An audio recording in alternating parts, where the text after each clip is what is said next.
Hello friends, reasoning की series को आगे बढ़ाते हुए आज हम इस वीडियो में सोल्व करेंगे अलग अलग एग्जाम में पूछे गए प्रीवियस ईयर क्वेश्चन जो आपके आने वाले एग्जाम के लिए बहुत ज़्यादा महत्वपूर्ण है। तो हमारा पहला क्वेश्चन है, दी गई आकृति का सही दर्पण प्रतिबिंब चुनिए जब दर्पण आकृति की दाईं ओर रखा जाए। यानी ये आकृति दी गई है और बोला गया कि अगर हम दर्पण को इसके दाईं ओर रख दें यहाँ पर तो इस आकृति का दर्पण प्रतिबिंब क्या होगा। तो ऐसे क्वेश्चन को हम ऑप्शन से सोल्व करेंगे। देखो, अगर ये आकृति इस तरफ जाएगी दर्पण के तो ये ऊपर वाला हिस्सा इधर हो जाएगा और नीचे वाला हिस्सा इस तरफ हो जाएगा ऐसे। ठीक है, ये वाला हिस्सा इस तरफ और ये वाला हिस्सा इस तरफ। तो देखो, जो ऑप्शन 2 है उसमें यहाँ पर एरो नीचे की तरफ है तो नीचे ही रहेगा, इसमें ऊपर की तरफ हो गया तो ये नहीं होगा। दूसरा ऑप्शन जो 3 है इसमें एरो इधर इधर एरो ऐसे है, इधर एरो ऐसे होगा, लेकिन इसमें कुछ ऐसे बना हुआ तो ये भी नहीं होगा। ठीक है, अब बच गया हमारा ऑप्शन 1 और ऑप्शन 4। तो देखो, जब हम इस आकृति को कंप्लीट करते हैं कुछ ऐसे तो जो ये वाला हिस्सा है, ये वाला हिस्सा ये चला जाएगा, ये अंदर की तरफ है ना, इसके अंदर की तरफ, तो यहाँ भी अंदर की तरफ होगा और ये इसके बाहर इसके अंदर की तरफ है तो ये इसके अंदर की तरफ होगा, कुछ ऐसे। तो देखो, जो ऑप्शन 4 है उसमें ये आकृति बन रही है तो इसका राइट आंसर हो जाएगा ऑप्शन 4। चलते हैं अगले क्वेश्चन पर। अगला क्वेश्चन है कि उस वेन आरेख का चयन करें जो निम्नलिखित के बीच संबंध को सर्वोत्तम रूप से दर्शाता है। सजीव प्राणी, सर्वाहारी, हिरण और ग्रह। तो इसका हम कैसे बनाएंगे? देखो, ये हमारे ऑप्शन है तो इसका वेन डायग्राम बनेगा। देखो, जो सर्वाहारी होते हैं वो होते हैं जो सब कुछ खा लेते हैं, उनको बोलते हैं सर्वाहारी। तो ये हो गया हमारा सर्वाहारी का। अब हम बनाएंगे हिरण का। हिरण खाता है घास, इसलिए ये सर्वाहारी से अलग होगा। लेकिन सर्वाहारी और हिरण दोनों ही सजीव प्राणी होते हैं तो ये आ जाएंगे दोनों सजीव प्राणी के अंदर। ये हो जाएगा हमारा सजीव प्राणी। और ग्रह, ग्रह क्या है? ग्रह बाहर अलग हो जाएगा क्योंकि ग्रह का और सजीव प्राणी का कोई संबंध नहीं है, तो ग्रह हो जाएगा बाहर। तो ऑप्शन जो 3 ऑप्शन है, ऑप्शन नंबर 3, ये इसका राइट आंसर हो जाएगा। चलते हैं अगले क्वेश्चन पर। अगला क्वेश्चन है कथन और निष्कर्ष का, कि नीचे दिए गए कथन और निष्कर्ष का अध्ययन कीजिए, उस सही निष्कर्ष का चयन कीजिए जो तार्किक रूप से अनुसरण करता है। हमारे पास कथन दे रखा है कि यदि रामू एक अच्छा कलाकार है तो उनके पास आपके लिए काम जरूर होगा। निष्कर्ष हमारा पहला है रामू एक अच्छा कलाकार है, दूसरा है उन्हें अच्छे कलाकारों की ज़रूरत है। तो देखो, इस क्वेश्चन में हम ऑप्शन चेक करते हैं। केवल निष्कर्ष एक अनुसरण करता है, केवल निष्कर्ष दोनों 1 और 2 अनुसरण करते हैं, केवल निष्कर्ष 2 अनुसरण करता है, या तो 1 या 2 अनुसरण करते हैं। तो देखो, कथन क्या था? यदि रामू एक अच्छा कलाकार है। यहाँ पर ये नहीं बता रखा कि रामू सच में एक अच्छा कलाकार है, यहाँ पे बोल रखा है कि यदि रामू एक अच्छा कलाकार है। हो सकता है वो अच्छा कलाकार ना भी हो।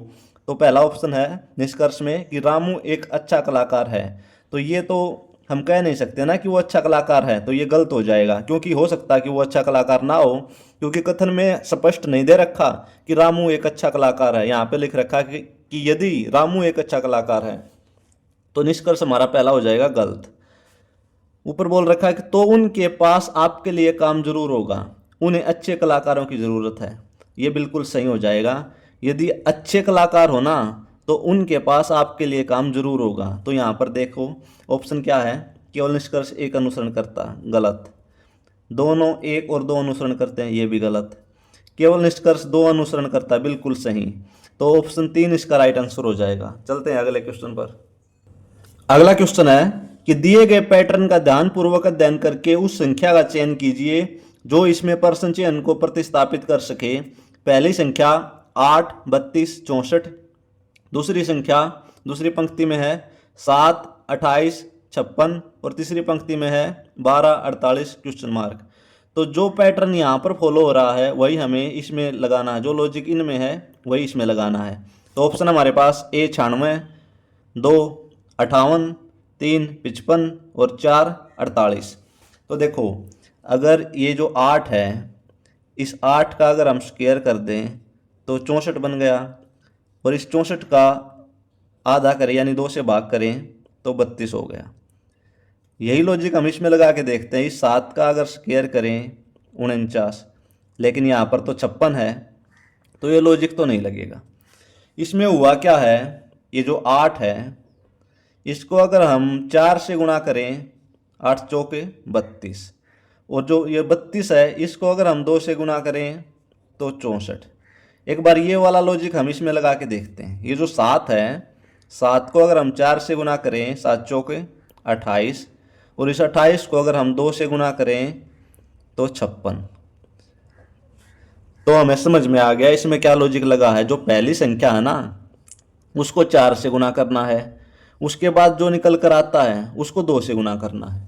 तो वही लॉजिक हम इसमें लगाते हैं। 12 को हम पहली संख्या को हम 4 से गुणा करेंगे, 12 चौके 48, ये 48 आ गया। अब इसको 2 से गुणा करेंगे 96, तो यहाँ पर आ जाएगा 96। तो ऑप्शन 1 जो है 96 इसका राइट आंसर हो जाएगा। चलते हैं अगले क्वेश्चन पर। अगला क्वेश्चन है कि अक्षरों के उस संयोजन का चयन कीजिए जिन्हें दी गई श्रृंखला के रिक्त स्थानों में क्रमिक रूप से रखने पर श्रृंखला पूरी हो जाएगी। हमारे पास है एक series F Khalistan H, F G Khalistan Khalistan G Khalistan F G H, F Khalistan और H। तो पूछा यह है कि इन चारों ऑप्शनों में से कौन सा ऑप्शन यहाँ पर रखने से यह सीरीज कंप्लीट हो जाएगी। तो ऐसे क्वेश्चन को सोल्व करने से पहले एक बार ना हम इनको काउंट करते हैं कि कितना है टोटल। 1 2 3 4 5 6 7 8 9 10 11 12 13 14 15, यानी इनकी संख्या टोटल 15। तो हमारे पास जो सीरीज बनेगी ना 15 कब कब बनेगा, अगर 3 गुना 5 करें हम तो 15 बन रहा है। तो या तो हमारे पास 3 की सीरीज बनेगी या 5 की सीरीज बनेगी, यानी 1 2 3 या तो ऐसे सीरीज बनेगी, या 1 2 3 4 5 या ऐसे सीरीज बनेगी कि 5 5 का जोड़ा बनेगा, 5 5 का, या 3 3 का जोड़ा बनेगा।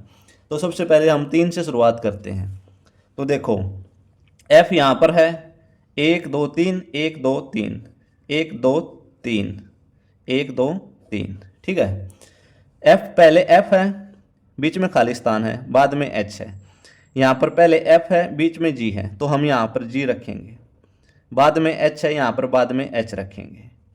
शुरुआत में F रखेंगे हम, G फिर H रखेंगे, F G H F G H। तो ये सीरीज कुछ ऐसे बन रही है F G H F G H F G H F G H और F G H। तो अगर हम G H F H G रखते हैं तो ये सीरीज कंप्लीट हो रही है। तो देखो ये कौन से ऑप्शन में है, जो ऑप्शन नंबर 3 है ना, G H F H G G H F H G, ये इसका राइट आंसर हो जाएगा। चलते हैं अगले क्वेश्चन पर। अगला क्वेश्चन है कि दिए गए विकल्पों में से उस पद का चयन कीजिए जो निम्नलिखित श्रृंखला में प्रश्न चिन्ह के स्थान पर आ सकता है। CFE HAY MVS RQM। तो यहाँ पर क्या आएगा, ऑप्शन दे रखे हैं WMG WLG WLH और VLG। तो इस टाइप के क्वेश्चन को सोल्व कैसे करते हैं, देखो इसमें कौन सा लॉजिक लगा है। ये जो CFE है ये हो गया है HAY सीरीज आगे बढ़ के। तो देखो अगर हम C में 5 जोड़ें, यानी C के बाद D E F G H, इसमें 5 जोड़ने के बाद H बन रहा है, ठीक है। ऐसे ही अगर इस F में से हम 5 घटा दें, यानी F था इसमें से 5 घटाएंगे हम, E D C B ए, ये ए बन रहा है। उसके बाद ई में अगर हम 6 घटा दें तो देखो ई में अगर हम 6 घटा दें तो डी सी बी ए जेड और वाई, तो 6 घटाने के बाद वाई बन रहा है। तो लॉजिक ये लगा हुआ है इसमें कि जो पहला सी है इसमें 5 जोड़ने के बाद एच बना, ये एफ में से पहले में 5 जोड़ना है, दूसरे में 5 घटाना है और तीसरे में 6 घटाना है। एक बार हम इसमें और चेक करके देख लेते हैं, इसमें भी अगर यही लॉजिक लग रहा है तो सभी में वही लॉजिक लगेगा। तो देखो हमारे पास क्या है, एच ए वाई, यह बन रहा है एम वी एस। तो एच में अगर हम 5 जोड़ें, एच में आई जे के एल एम, यह बन गया एम। इसमें से हम 5 घटा दें ए में से, तो ए में से अगर हम 5 घटाएंगे जेड वाई, वाई के बाद एक्स डब्लू और डब्लू के बाद वी, तो 5 घटाने के बाद क्या बन रहा है, वी। और अगर हम वाई में से 6 घटा दें तो वाई में से अगर हम 6 घटाएंगे तो वाई के बाद x W we U T और एस, तो यही लॉजिक इसमें लग रहा है। तो हमें करना क्या है, इस आर में 5 जोड़ना है, क्यू में 5 घटाना है और एम में से 6 घटाना है। तो देखो आर में हम 5 जोड़ेंगे, आर के बाद एस टी यू वी और डब्लू, तो यहाँ पर आएगा डब्लू। अब क्यू में से अगर हम 5 घटाएंगे, क्यू में से अगर हम 5 घटाएंगे तो क्या आएगा, देखो क्यू में से 5 घटाएंगे, पी ओ एन एम और एम के बाद एल, यह आ गया एल। तो डब्लू के बाद आएगा एल। ऐसे ही अगर एम में से हम 6 घटाएंगे, एम में से अगर हम 6 घटाएंगे तो एम में से 6 घटाएंगे तो एल के जे आई एच और जी, तो यहाँ पर आ जाएगा जी। तो डब्लू एल जी, ऑप्शन 2 इसका राइट आंसर हो जाएगा। आई होप फ्रेंड्स आपको ये क्वेश्चन समझ आ गया हो। ये थोड़ा लेंथी क्वेश्चन था बट इसको सोल्व करने का यही एक सॉल्यूशन है। चलते हैं अगले क्वेश्चन पर। अगला क्वेश्चन है, यदि आई का अर्थ है जमा, जे का अर्थ है गुणा, के का अर्थ है भाग और एल का अर्थ है घटा, तो निम्नलिखित समीकरण में प्रश्न चिन्ह के स्थान पर क्या आएगा। यहाँ पर है 38 आई ब्रैकेट 3 जे 4 ब्रैकेट बंद एल ब्रैकेट 16 के 2 ब्रैकेट आई 11। तो इसका सॉल्यूशन क्या होगा। ऑप्शन हमारे पास ए 1 है 34, 2 है 47, 3 है 61 और 4 है 53। तो ऐसे क्वेश्चन को देखो कैसे सोल्व करेंगे। 38 ये जो आई दे रखा, आई की जगह पे हमें जमा लेना है, जमा 3 जे की जगह पे हमें गुणा लेना है, गुणा 4 एल की जगह पे हमें घटा लेना है, घटा 16 और के की जगह पे हमें भाग लेना है, भाग 2 आई की जगह पे जमा लेना है, जमा 11। अब इसको सोल्व करते हैं, इसमें बोर्ड मास लगाते हैं। पहले ब्रैकेट को सोल्व करेंगे। 38 जमा 3 चौके 12 माइनस 16 को 2 से भाग करेंगे 8 जमा 11। अब देखो 38 और 12 50 और जमा 11 माइनस 8, 50 और 11 61 माइनस 8, ये हो जाएगा 53। तो ऑप्शन 4 इसका राइट आंसर हो जाएगा। चलते हैं अगले क्वेश्चन पर। इसमें है कि एक लड़की अपने घर के बाहर उत्तर दिशा की ओर उन्मुख है, वह अपने दाएं मुड़कर 50 मीटर चलती है, उसके बाद वह अपने बाएं मुड़कर 60 मीटर चलती है, पुनः वह अपने दाएं मुड़कर 50 मीटर चलती है, फिर वह अपने दाएं मुड़कर 80 मीटर चलती है, अंततः एक बार फिर वह अपने दाएं मुड़कर 80 मीटर चलती है। अब वह लड़की अपने प्रारंभिक स्थान से किस दिशा में है। ऑप्शन है हमारे पास उत्तर पश्चिम में, दक्षिण पूर्व में, उत्तर पूर्व में और दक्षिण पश्चिम में। तो देखो इसमें बोला गया है कि एक लड़की अपने घर के बाहर उत्तर दिशा की ओर उन्मुख है, यानी उत्तर दिशा की ओर ये हो गया पूर्व, ये पश्चिम, ये उत्तर और ये दक्षिण। ठीक है। अब यह बोल रहा है कि वह उत्तर की तरफ उन्मुख है, यानी वह उत्तर की ओर देख रही है, उत्तर की ओर। वह अपने दाएं मुड़कर है, अगर वह अपने दाएं मुड़ेगी, इस तरफ दाएं मुड़ेगी, तो वह किस तरफ है? पूर्व की ओर मुड़ी ना, 50 मीटर चलती है, तो वह लड़की पूर्व की ओर 50 मीटर चली। ठीक है।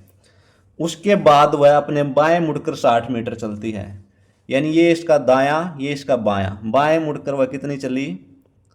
60 मीटर। पुनः वह अपने दाएं मुड़कर 50 मीटर चलती है, ये बायां, ये दायां, दाईं ओर 50 मीटर चलती है। फिर वह अपने दाएं मुड़कर 80 मीटर चलती है। तो देखो, ये इसका बायां, ये इसका दायां, तो दाईं ओर 80 चलेगी, 60 तो ये था, यहां तक 60 है, और 20 ये, तो टोटल 80 मीटर चली दाईं ओर। अंततः एक बार फिर वह अपने दाएं मुड़कर 80 मीटर चलती है, तो ये उसका बायां हिस्सा हो गया, ये दायां हो गया। तो दाईं ओर 80 मीटर बोला है, तो 50 तक तो वह यहाँ तक आ गई, ये ऊपर 50 है यहाँ तक, और फिर 30 और आगे आ गई, तो 80 मीटर आ गई वो। ठीक है। अब बोला है कि अब वह लड़की अपने प्रारंभिक स्थान से किस दिशा में है। तो देखो, वह पहले यहाँ पर थी ना, तो यहाँ पर हम दिशा बना दिया कर, पहले वह यहाँ पर थी, अब वह यहाँ पर है। तो ये था हमारा पूर्व, ये था पश्चिम, ये वाला हिस्सा, ये था उत्तर, और ये था दक्षिण। तो आप लोगों को पता होगा कि दक्षिण और पूर्व के बीच में कौन सी दिशा होती है? दक्षिण और पूर्व। तो ऑप्शन 2 इसका राइट आंसर हो जाएगा। देखो, यहाँ पर है वह, और पूछा है कि वह लड़की अपने प्रारंभिक स्थान से किस दिशा में है। पहले वह यहाँ पर थी, अब यहाँ पर है, तो यह यहाँ पर पूर्व है, ये दक्षिण है, तो बीच में आ गया दक्षिण पूर्व। चलते हैं अगले क्वेश्चन पर। अगला क्वेश्चन है कि आर जमा एस का अर्थ है कि आर एस की माता है। आर स्टार एस का अर्थ है कि आर एस का पिता है। आर माइनस एस का अर्थ है कि आर एस का पति है, और आर डॉलर एस का अर्थ है कि आर एस की पुत्री है। तो हमें पूछा गया कि यदि ई डॉलर एफ माइनस जी जमा एच है तो ई एच से किस प्रकार संबंधित है। ऑप्शन हमारे पास पुत्र, बहन, पुत्री या बहन की पुत्री। तो देखो, इस टाइप के क्वेश्चन को पहले हम पहले वाला हिस्सा सोल्व करेंगे, ई डॉलर एफ। देखो यहाँ पर क्या था कि आर डॉलर एस का अर्थ है आर एस की पुत्री है, ये दे रखा है। तो अगर हम ई डॉलर एफ लेंगे तो मतलब क्या हुआ कि ई जो है वह एफ की पुत्री है। जो चीज़ यहाँ पे दे रखी है ना, यहाँ पर जो दे रखी है उसमें इसको पुट कर देंगे, तो ई एफ की पुत्री है, यानी एफ की पुत्री है ई। अब हमें ये नहीं पता कि ये इसका पिता है या माता है, हम ऐसे ही छोड़ देंगे इसको। उसके बाद है एफ, ये वाला एफ माइनस जी। तो माइनस वाला देखेंगे कि आर माइनस एस का अर्थ था कि आर एस का पति है, तो एफ जी का पति है। एफ जो है वह जी का पति है, तो जी का पति है, तो जी हो गई महिला और एफ हो गया पुरुष। उसके बाद है जी जमा एच, यानी आर जमा एस का अर्थ था आर एस की माता है, तो जी जमा एच हो जाएगा जी एच की माता है, जी एच की माता है। तो अब पूछा यह है तो ई एच से किस प्रकार संबंधित है। तो ये शुरुआत में ही बोला था कि ये एफ की पुत्री है, यानी यह एच की क्या हो गई? बहन हो गई। अब ये एच लड़की भी हो सकता है और लड़का भी हो सकता है, लेकिन पूछा यह है कि ई एच से किस प्रकार संबंधित है। तो ई का हमें पता है ये लड़की है, तो ई एच की बहन होगी, तो ऑप्शन 2 इसका राइट आंसर हो जाएगा। चलते हैं अगले क्वेश्चन पर। अगला क्वेश्चन है कि 6 मित्र एक घेरे में बैठे हैं, वे सभी केंद्र की ओर सम्मुख हैं। पलक कुमुद की निकटतम पड़ोसी है, झलक महक के बाएं से तीसरे स्थान पर बैठी है, राहत झलक के दाएं से चौथे स्थान पर बैठा है, कुमुद चहक के दाएं से दूसरे स्थान पर बैठी है, तो पूछा है कि महक के निकटतम बाएं कौन बैठा है। तो ऐसे क्वेश्चन को सोल्व करने के लिए हम एक बार उनको सर्कल घेरे में बैठा देंगे। हम दो दो बार सर्कल बनाएंगे ताकि कन्फ्यूजन ना रहे। तो 1 2 3 4 5 6, 1 2 3 4 5 6। तो पहले में क्या बोला है कि पलक कुमुद की निकटतम पड़ोसी है। तो एक बार हम कुमुद को यहाँ पे बैठाएंगे,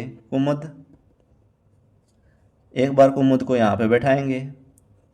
तो इसमें बोला है कि जो पलक है वह कुमुद की निकटतम पड़ोसी है। तो हो सकता है कि वो या पलक इस तरफ भी तो बैठी हो, तो इसलिए हमें 2 लेने पड़ते हैं। इसलिए एक बार हम पलक को यहाँ पे बैठाएंगे।